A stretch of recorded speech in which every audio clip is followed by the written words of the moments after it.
51 people died at the hands of someone who is influenced by you. Yeah, do you have a question? Yeah, it kind of feels like a filibuster. It's okay if Hitler just wanted to make Germany great and have things run well. Tell me, like, any level of citation where that climate cooling comes into context outside of the geological formation of volcanoes. How do we reconcile the supposed free will with his omnipotence and omniscience? Welcome back to Rattlesnake TV, guys. In this video, we are going to be watching a brand new clip of Candace Owens systematically taking down a bunch of clown students, and I mean literal clowns. She gets all of the accusations thrown at her, and then later on there are questions about climate change and God and abortion and more. This one has it all, guys. So with that, let's get into the first one. Hi, can you hear me? Yeah, great. Okay. So you like to learn, right? What did you learn from the Christchurch mosque shooting where 51 people died at the hands of someone who is influenced by you above all other people? How did you change your rhetoric after this person shot 51 people? Great question. So what she is referencing, one of the craziest media firestorms I've ever been in my life, in New Zealand is what she's talking about. There was a mosque shooting, and at 51, I'll take your number for it, people lost their lives. And apparently, and I actually haven't followed up on the story because I've never been to New Zealand. I don't talk about mosques. I don't talk about Muslims, so it would be very weird if this would have anything to do with me. But apparently they said that there was a online manifesto. I don't even know if that was officially attributed or if that was just early press. But they found a manifesto of the shooter online somewhere. Again, this was alleged early. I don't know if they've since debunked that. And apparently the person listed Nelson Mandela as his #1 inspiration, alongside Spyro the Dragon, which I believe is a child's cartoon, Spyro the Dragon. Maybe it's a video game, I don't know. And Candace Owens. Yeah, you know, I didn't feel like there was a lesson other than people are crazy and we shouldn't give credence to homicidal maniacs when they're putting together cartoons and people that fought against apartheid plus a random American in their thought process. So I learned that that was clearly an ill person and that any person who believed or gave credence to a manifesto should probably re-examine why that is. That's what I learned. Thank you very much for your question. Next. It's next person. So we have a long line. She wants a follow-up question. You have got to be kidding me. In what universe would you be allowed a follow-up question when you have come up in a clown costume and insinuated that Candace Owens is somehow culpable for a mass shooting at a mosque in New Zealand? How delusional are these clowns? And what a ridiculous question to come up and ask somebody with such visible animosity when you clearly know nothing about them. You see, what these imbeciles will do is they will hear that a conservative is coming to campus, and then instead of doing their due diligence, watching her debates, watching her political commentary, watching Rattlesnake TV, because then they'd obviously be armed and dangerous. Instead of doing that, they just go and look at her Wikipedia page, they scroll down, they find her controversies, and then they'll look at the hit pieces about her controversies. And then from that, to get a little bit of attention and applause from their ugly woke friends, they'll pluck a generic question that has already been answered 50 times. Great question. And these are the kinds of people that end up in the real world as those retarded journalists that actually end up writing these hit pieces. And it gets even worse. Check out this next one and how these clowns are all sharing notes between each other on their phones. And then I'll check back in after. Before we get there, guys, if you love seeing Candace Owens slap around these ignorant clowns, smash the like button and subscribe to the channel. You know you want to. Let's get back into it. Hey, Miss Girl. Hey, Miss Girl. Sorry, that was so funny. I actually have here, I was talking to someone outside. It was like one of your merch people, I don't know. Sorry, could you just be clear? It's a little hard. I was talking to, oh my God. That's good, no, that's good. I was talking to one of your merch people or like something outside, and I mentioned that, I don't know if you know this about Pittsburgh. It's a very Jewish population. It's awesome. We have great food. Pittsburgh. Great. Awesome. Yeah. Anyways, I don't know if he knows about our school. Yeah, very Jewish. Great. So I asked him, I was like, are you sure you want to bring Candace Owens in here? Because if I remembered correctly, and in my, not to toot my own horn, but I might have forgotten. I was like, you did say something about Hitler once that was weird. And he said, do you have a source? And I was like, hold on.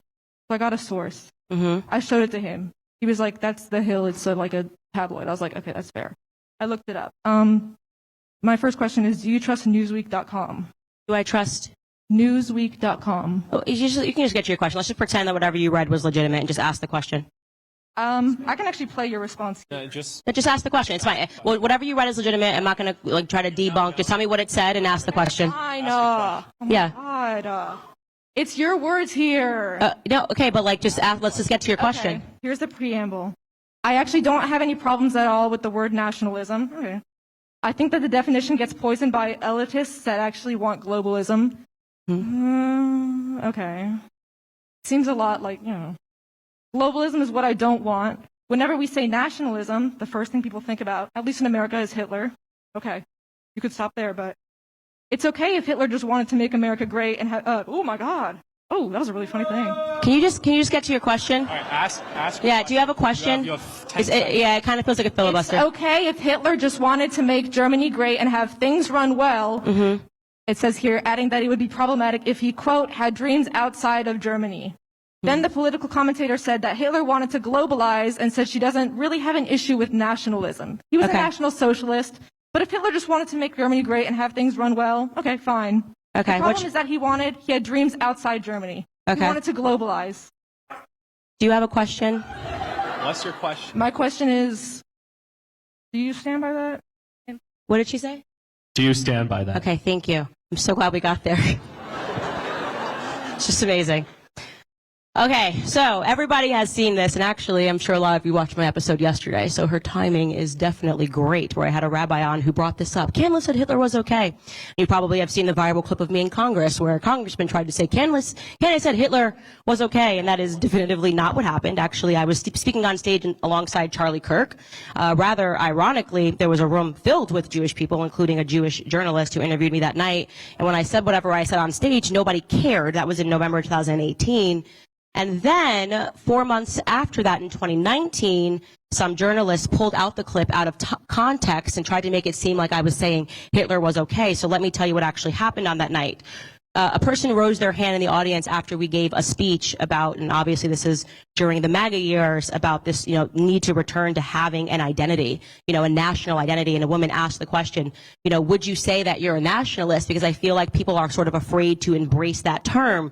And so I answered her and I said, I don't have a problem with the word nationalism. Actually, I think a lot of the times the reason why nationalism, the idea of caring about having like your nation's identity and fighting for policies that are pretty much America first, gets poisoned because people wrongly attribute nationalism to Adolf Hitler. It's not like he was just some guy that was in Germany saying, oh, I just want to make Germany great. And then I went on to say, obviously he invaded Poland, he had globalist ambitions, like none of this was okay.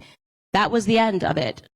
But of course, when you pull it out of context and you're a journalist who's trying to smear someone, you try to make it seem like the person, and I didn't even mention the word Jews. I mean, there's not even a question about whether we were talking about Jewish people, the Holocaust, nothing. We were simply talking about the word nationalism and why people have hesitancy when they say that they are a nationalist or when they say that they're America first or whatever. So that was it. That was the end of it. There was no talk about saying Hitler was okay or this was great. It was just a topic about whether or not nationalism is rightly attributed or whether or not it is a dirty word. So I hope that provides some clarity for you. Nope. Your question was like 20 minutes. So next. I think we've given you really more than enough time. Next. No, you absolute pea-brain. You don't get a follow-up question. You've obviously come here in terrible faith. You think you're being funny and subversive, when really, you look like a fool that is totally independent the burden of critical thought. Plus, you don't even have the ability or the charisma to articulate your point. So no, move on please. Next. But to the point, it's so obvious what they're doing here. And I mentioned before about the Wikipedia page where you can just scroll down and then what do you find? You find Candace Owens' controversies and the two things that they just mentioned sitting right there. Congratulations, guys. Really thorough research. There's literally hundreds of hit pieces on Candace Owens. And the article that she's referenced there, and you can even kind of see it on her phone when she flips it up, is a 2019 USA Today article from an absolute beta male named Joel Shannon. Joel here looks as though he needs to stop with the hit pieces and go and get some sun. But before he does that, he needs to make sure he slips, slops, slaps. Banana boat. Front side protection. Banana boat. It's 30 plus. Banana boat. Touch some grass, please, Joel. Go talk to some ladies. It might do you some good. And you can see in the article the video that she's trying to play and the quote that she just read out right there. But if she had have even done the most cursory of research from a video that literally went viral this week, she would have seen that Candace Owens went head to head on this issue with a guy named Rabbi Barkley, and she totally exposed him to the entire world, as she mentioned. And it was just marvelous to watch. And I will do a full breakdown if you guys want to see that at some point. But at the moment, guys, it's just too much Candace to cover and too little time. Now on to clown number 3. All right, so I go. No, I was just okay. So I'm going to bring up something that you previously had said in the past, but you also brought up again in this speech, so it is relevant. You had talked about climate cooling. Well, actually, wait. Before I do, I wish for your health, your continued health, the health of your husband and children. Thank you. It's very sweet. I just want that. I'd always try to start with that. You had said to Bill Maher on Club Random about climate cooling, and you again brought that up. And Bill pushed back on that, rightfully so, about how climate cooling wasn't ever really used in a large academic sense or a governmental sense.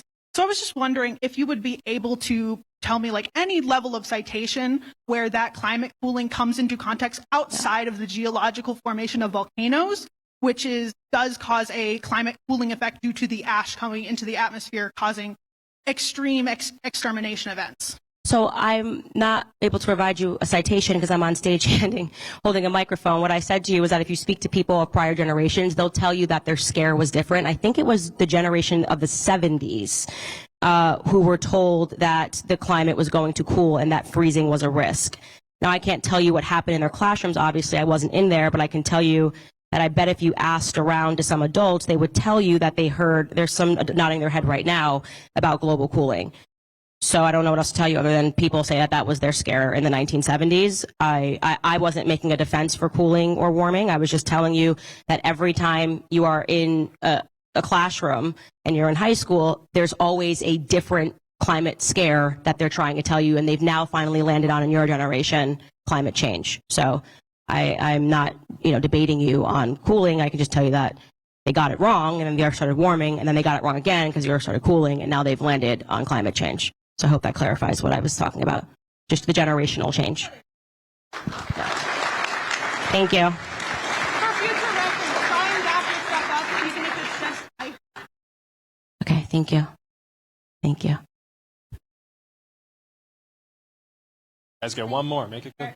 So Candace is right there that in the 1970s, there was a lot of propaganda out there about global cooling. And there were scientists writing letters to the US Congress saying how we're going to go into an ice age and we have to do something about it. Nationwide outpouring of mankind seeking its own survival. And every decade since then, there has been new fear-mongering. But the argument from the other side might be that, well, now climate science has become a lot more sophisticated and it's a lot more advanced. And we understand climate change now to the point where we are certain that we need to put a halt on modern advancements. And we need to go back to the dark ages and starve the third world, because if we don't, guys, then this version of the weather monster will bring about the end times. I don't buy it as much, and we're going to go more into the climate change matter pretty soon. But just before then, let's check out clown number 4. My bad. You said that sex ed effectively sexualized children, and Yeah. I was wondering if you had ever heard of the case in Delaware, close to where you're from in Connecticut, where a 10-year-old girl was able to finally tell her mother that she was being sexually abused by her father because she was able to learn sex ed from the It's Perfectly Normal book. Would you like to comment on that, please? Yeah, sure. So one example does not mean that it impacts the majority at large. I would very much like to believe and know that the majority of people are not 10 years old being, sexually molested by their parents. What you're doing right now is pretty much what the government does. They find one extreme example and try to make everybody fearful that this is going on all the time. This is actually how they introduced sex ed. Everybody's just doing it, and that actually wasn't true. It's never in everybody. Can you find a somebody? Sure. What is the goal of government? Is there ever going to be something that's perfect and you create perfect laws? Well, there's always going to be exceptions. You got to create the rule. You can't have the rule based on exceptions. You know, there are exceptional things that happen all the time. You know, if we said that, you know, one person who got their license when they were age 21 got into a wreck on the day that they got their license, well, so nobody's allowed to get their license, that would be crazy. That's crazy. You have to talk about what the majority is. You have to talk about the majority percentage of experiences, and it is a fact that within 10 years after introducing sex education, the stats completely flipped, and the majority of kids were graduating without their virginity, as opposed to prior to that, when it was a very different society. Also, which you could say had an impact, was that we used to teach the Bible at school. Like, people were basically, you know, Christian. There was a lot more Christianity in the classroom, and that got removed after some lawsuits. I believe that was in the mid-'60s that went all the way to the Supreme Court. But again, the goal of the government is to govern for the whole, not the, you know, fringe minority of circumstances that happen. Doesn't make them any less sad or any less awful, but you can't then base laws and everything that you're doing on them. Hope that helps. No, I don't care. I don't care. You can only ask. Yeah, you've already asked a question, so we're going to go to the next one. But thank you guys so much. I appreciate you. So, I mean, that was maybe the most dense of all the questions. Obviously, exceptions don't make the rule. That is just basic logic, something that is profoundly lacking in the universities these days, clearly. So I really don't have anything more to add there. Now, the next few questions are actually more intelligent and substantive. So let's get into them. I agree with you on a lot of things, but the one thing that really I don't is when it comes to climate change. So I just want to quickly address some of the things you talked about. A lot of times when you say, oh, well, why did it change from global warming to climate change? Well, climate is a lot more than the temperature of our air. It affects our weather patterns, a lot of different things. And one thing especially was you talked about ocean acidification. Well, as you put more carbon in the atmosphere, more of that carbon goes into the ocean. A byproduct of that chemical reaction is an acid. So yes, the oceans are acidifying as a part of climate change. And as someone who wants to be part of realistic solutions to our changing climate, do you think it is possible to acknowledge that humans are having an impact on our environment and we will need to adapt to this changing environment in the future without thinking that the Earth is about to explode? Yeah, so let me first ask you a question. Why is carbon bad? Carbon is not bad. It's a very natural part of our environment. There's a slow carbon cycle and a fast carbon cycle. Okay. And the thing with the slow carbon cycle, it's supposed to happen on a range of 100 million years or more. And a lot of that stuff is underneath the ground. It is our fossil fuels. And when we take those fossil fuels out of the ground that are supposed to be coming out very, very slowly over millions of years from volcanoes at a rate much, much faster than volcanoes are emitting them out, then we are offsetting that cycle. Okay, but what's the number? So you are acknowledging that carbon is not bad, and it's not. It's plant food. It greening the earth. It means that more people can eat. Carbon's actually great. So what is the number that you think that you're fearful of in terms of carbon? How much carbon is too much? Well, the thing is, that's really unknown. That's the problem, right? So that right there is the problem. I want to make this clear, and I want to recommend a book because I think you're asking this question very genuinely. That's the problem. Everybody is in a panic about something that makes entirely no sense. They're always examining the planet and the changes in like the last 400 years. Let me tell you something, the planet's been around a lot longer than that. And so let me just recommend this book to you. The book that woke me up to the scam of the climate change lobby is a book that is called Inconvenient Facts. It's written by Gregory Whitestone. I very much recommend that you read it, right? It is this arbitrary, non-existent fear of carbon, and the idea humans are, it doesn't matter. If you can't say this is the number where carbon gets too bad, there's a reason for that. You can't say it because it's a ridiculous statement, which was made evident to me when I read this book by Gregory Whitestone, and they just decided to pick a thing and keep saying over and over and over again, and they go, look, the carbon's getting high. Okay, got it. Next.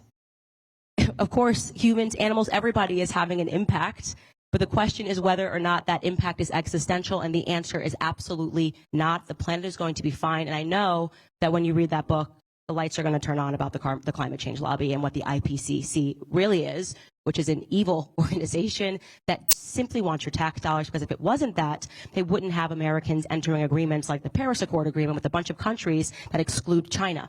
the biggest output of carbon in the world is China. And they never make China sign up for anything because they know that the output of carbon into the atmosphere isn't actually bad, but we have to keep being the slave colony that pretends that it is.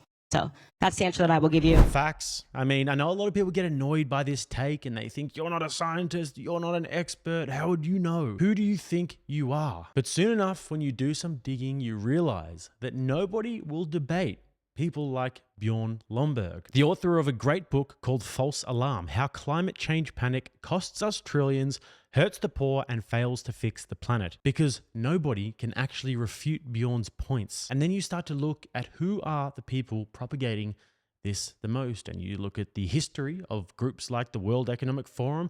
I've gone into the history of that on the channel before, and it all becomes pretty clear. And one of the best ways to go into this, guys, you can read the work of Bjorn Lomborg and you can read the work of Michael Schellenberger. And also, like Candace just mentioned, Inconvenient Facts is another great book. And guys, I've got a bit of a cheat code with this one for you. If you don't have time to read the book, if you don't want to get it ordered and read the paperback or listen to the Audible, they have an app called Inconvenient Facts, the science that Al Gore doesn't want you to know. It's free and you can scroll through a slideshow of 60 different inconvenient facts. And if you guys vehemently disagree with me about not buying into climate alarmism, or if you're intuiting that it isn't what it's cracked up to be, but you don't quite know how to be fully armed and dangerous with the key points, then I would encourage you to go to your phone, download the app, read through the slides, and familiarize yourself with the data. On to the next question now about God.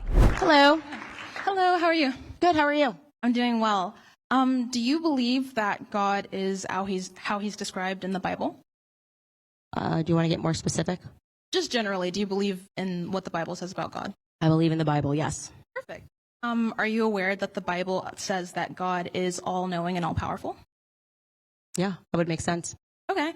So if God is omniscient and omnipotent and he knows exactly the outcome of his creation as he's creating it, why does he create people who will be queer? And I know the knee-jerk reaction is he creates us with a free will, he creates us with the ability to choose, but how do we reconcile this supposed free will with his omnipotence and omniscience? Because if he knows exactly how he's creating us, as he's creating us, he's choosing the bits and parts to put together to create the person who will become.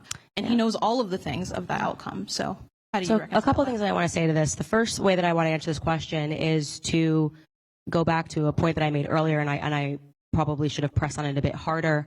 I actually think humanity is creating a lot of these letters. I really do. Okay, when I graduated high school, there wasn't a single trans person, and now all of a sudden it's like everyone thinks that they're trans, and kids think that they're non-binary. These are words that are being made up, and I think what's actually happening is psychology in the classroom. Being used as an evil, right? And it's borderline satanic psychology, convincing children against their own creation. I can't think of anything that's more evil than confusing a child. So half of the letters, and I'm going to be honest with you, I don't know what queer means anymore. There's so many letters in that thing. I can't. It gives me dyslexia. But it really does. But what I will say to you is that none of this, I didn't graduate with queer.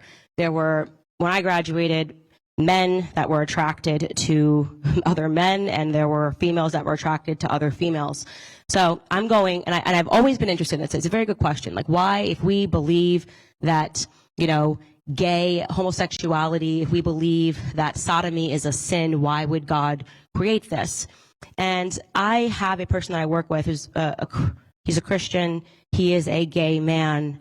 And if you're wondering how that works, because he does not engage in sodomy. Talking to him has been one of the most fascinating things ever. What he explained to me is that he believes, first and foremost, that the overwhelming majority of people that are gay or lesbian are not actually gay or lesbian, and they have unresolved issues. He says he himself, he has daddy issues, didn't grow up with a dad in the home. And a lot of the times, once he said that, I started paying attention to a lot of lesbians that are in the public sphere, and all of them have spoken about in their past. I'll give you an example: Ellen DeGeneres, Melissa Etheridge, about the fact that they were molested by men when they were younger. So that could be, a reason. It's a choice, not the way that you're actually born or created, right? I thought that was fascinating. Then he said he thought that there was really, in all of his experience, very small minority, almost non-existent, of people that are actually born that way. And I was fascinated by that. I said, why do you think that? Again, I'm giving you his theory, not mine.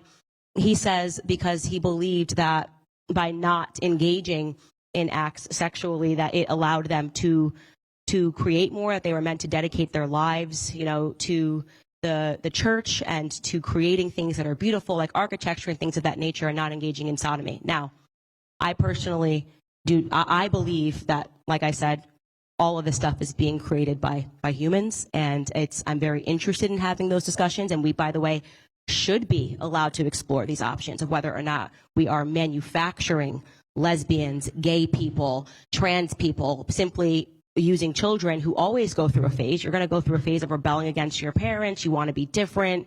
And instead of offering kids cigarettes, now they're like, what if you want to be trans, right? And then suddenly everyone's like, that's what I am.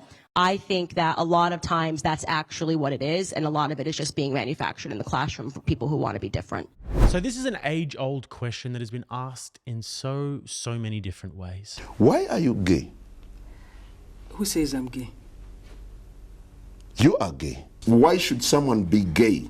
You're having a girlfriend. Yes. Do you perform the natural obligations? And actually, despite the fact that I very rarely go into much detail about this on the channel, this is the topic that I probably study the most in my spare time, and I'm the most interested in, Christian apologetics. And it is a tough question, and there are many different ways in which you could go about explaining it. Many great minds have produced many great works of art and literature and movies throughout history trying to tackle this exact question. So instead of a buffoon like me trying to explain it to you, I'm going to play a few clips that I find very convincing when it comes to the problem of if God is omniscient and if God is all good and all loving, then why do bad things happen? Then why evil? Then why sexual immorality, etc.? And I know that that's not exactly what the question was, but if you take the question to its logical conclusion, then that's what it becomes. It starts with why homosexuality, then why transgenderism, then why violence, why depression, why cancer in children, why serial killers, why genocide, and you see the point. So even if you're an atheist or of a different religious persuasion, then have a listen to these clips. And by all means, feel free to let me know in the comments if you totally disagree with these philosophical principles. If things are directed how God wanted them, then why did he direct me to love women as one loves men? Well, the question might be, how do you know God directed you to do that? Right? And there are a lot of things that go on in this world that all of us have certain orientations to things we ought not do according to God, but yet we still do them. That's why we live with a fallen nature, right? All of us have a fallen nature. Should we expect that in this fallen world that God would give us a nature that wasn't fallen? No. No. So we're all struggling with sin. That's why we need a Savior. Because everyone, you and me and everyone in this room, needs the sacrifice that Christ provided, regardless of what our feelings are, regardless of which way we're directed, based on nature or nurture. And as you know, there's a big debate over how much is nature, how much is nurture, for all of our sexual orientation. As an argument, the problem of evil makes probability judgments which are very ambitious and which we are simply not in a position to make with any kind of confidence. Now, I recognize that that philosophical response to the question doesn't deal with the emotional problem of evil. And I think for most people, this isn't really a philosophical problem. It's an emotional problem. They just don't like a God who would permit suffering and pain in the world. And so they turn their backs on him. What does Christianity have to say to this problem? Well, I think it has a lot to say. It tells us that God is not some sort of an impersonal ground of being or an indifferent tyrant who folds his arms and watches the world suffer. Rather, he is a God who enters into human history in the person of Jesus Christ. And what does he do? He suffers. On the cross, Christ bore a suffering of which we can form no conception. Even though he was innocent, he bore the penalty of the sins of the whole world. None of us can comprehend what he suffered.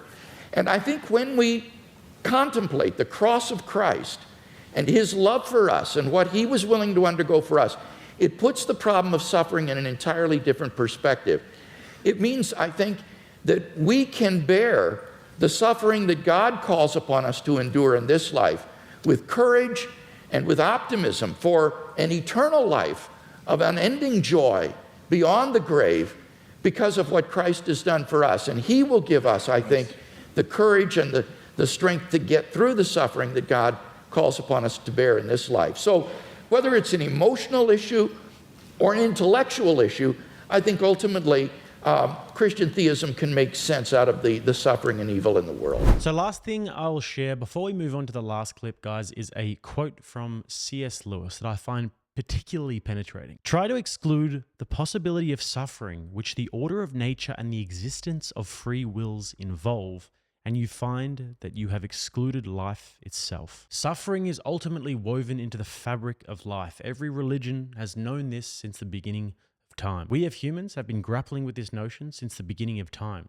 We all have our cross to bear, and maybe that is the exact place that we find meaning in life. So, enough rambling from me, guys. Let's get into the last bit. Hi, how's your day going? Good. How's your day going? It's great. Thank you.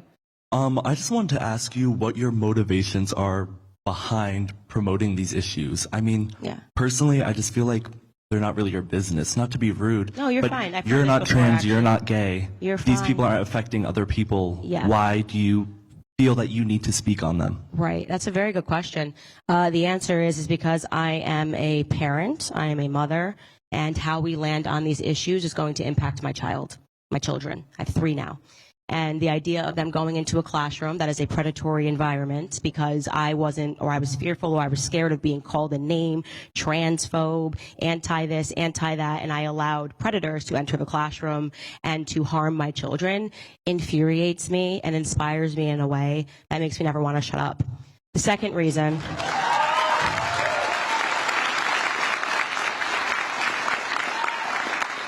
The second reason is because everybody should hate lies. Everybody should hate lies. And I genuinely, when I look at the way that Black Americans' lives have been robbed from them, how the victim narrative, which is really just a poison pill for your life. If you see yourself as a victim in any capacity, it will ruin your life, right? You will be a person that is angry and enraged. And when I learned the true history of Black Americans when I first got into politics, I felt a sense of rage that made me want to make things different, to stand up and to declare that these things are lies, to get people to recognize that the government is not your friend. And the third reason would probably be because if you care about the future, then what the government was able to accomplish during the times of COVID should have sent a chill down your spine. The ability to suspend freedom in the way that they did, the ability to suspend people from being able to go out and earn a living for their families, the people who lost their businesses while the government grew. All of these things enrage me. They are tremendous threats to not just my future and the children's future, but to your future as well. So you might think I'm not minding my own business, but I promise you, when you get out into the real world, maybe you'll get your first check where your taxes are going to. Maybe you'll have a kid. You're going to be like, dang, Candace Owens making a lot more sense these days. Can I respond? Can I respond or no? I just have to ask again that you as a conservative are pro the decentralization of government and them staying out of people's business. You said yourself the amount of power they had during COVID was scary, but conservatives are infringing on people's rights, trying to take away their rights to an abortion or to openly present as trans. Why? How does that grow government? Can you explain to me how that grows government? Because your first part, you said you don't like growing government, and then you said you don't like abortion. How does that grow government? You talked about the power that the government had during COVID and how you didn't like that. Conservatives are for a decentralized government, correct? Yeah. So would you say that you're for a smaller government? Yeah, I'm just trying to get how you correlated a smaller government to abortions. If you could explain that. I'm lost. You're trying to take away rights from people. You want to keep them from accessing abortions or presenting as themselves. Is that not? So infringing on federalizing people's abortion, rights? which is what they did with Roe v. Wade, actually grows government, right? I just don't understand how you're correlating me wanting a small government with just basically saying that people should have families and that we shouldn't be killing, I don't know, what are we at, 80 million Black children aborted since they instituted abortions in this country. I mean, I don't get your point about how that would grow government. Are you not for the outlawing of abortions that's taking away rights from people? Yes. I just want to make sure we're not speaking past each other here. Can you explain to me how if we said, hey, let's not kill our children, let's not kill our offspring, how that would help the government? That's not what I'm saying at all. I think I'm that saying is- that you saying that you're against abortion is infringing on people's rights. Okay, just start there. Which is what Let's you're scared forget of the the first part of the government sentence, right? When you said thing about stricken government. You just think that it's an infringement of rights. That's it, right? Is that what you're Yes. asking? Okay. Yeah, I just do not view and that the idea that you should be able to end a child's life as a right. I don't view like murder as a right, if that's the question that you're asking. So that is just me as a conservative recognizing what the abortion industry is, how it was built, and what it was designed to do. I don't see how any person, once they become educated about the subject, could support it. So yes, I stand on that. I don't view it as an infringement on my rights. I actually view it as a human right to be born, right? If you're in your mother's stomach, it's just your right to be born and not for someone to decide whether your life is worth it. Thank you for your question. So that went in a weird direction. I think this young man probably needs to think through these ideas a little bit more, because if you see something that you believe is evil, such as abortion or such as trans surgeries on kids for that matter, then wanting it to be made illegal doesn't mean that you support big government. Christians are not anarchists. Far from it, actually. I mean, render unto Caesar what is Caesar's. But essentially, the nucleus of the question is, why do you care? Who cares if women want to just get abortions? Who cares if kids want to castrate themselves? I mean, how does it affect you? But with that logic, you could then say, who cares if somebody wants to kill their next door neighbor? Who cares if adults want to groom children? What's it to you? It's just not a very sound, logical argument to say, well, people should be able to do what they want all the time as long as it doesn't directly affect you. So you should just mind your business. Well, actually, we have a duty towards the truth, and we have a duty toward the good if we care at all about the world we live in. And for the most part, at a fundamental sense, we can understand what is objectively right and wrong. We can build the world around us accordingly. So I have blabbered on way too much today, guys. So as usual, you can hit those links below and you can find my socials and find me in other places in case I ever get cancelled. And also you can subscribe to the channel here. We've just hit 500K today as of recording this. So thank you all so much. And if you'd like to watch another video, you can click right here. Until next time, I'm Jake. This is Rattlesnake TV, keeping you armed and dangerous.